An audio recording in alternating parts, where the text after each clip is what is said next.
this afternoon. When do we get the garden?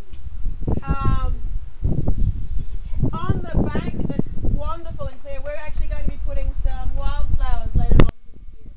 In about April, I'm going to get the kids to come out with me and we're going to plant wildflower seeds. So that by the time we finish school, there's just going to be a meadow up on that bank. So for that to be successful, we need to make sure that as many weeds as possible are pulled out now so that the prep work is done. We will probably still have to go over and take more out, but if you see any weeds, anything green up on that bank there, there's forks and trowels. Can you guys take them out? Put them in the bag.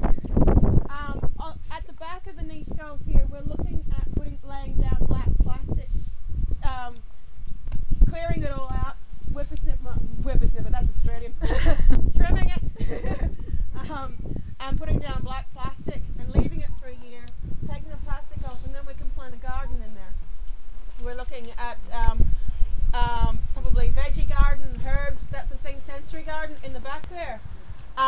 So if we can get all of the rocks that are at the back here, if you're able to lift the rocks, can you lift them and put them in the holes? Because beside the fence, beside the walls there are holes, so if you can fill those with as many rocks as possible, it will make it a lot easier to backfill the soil over the top.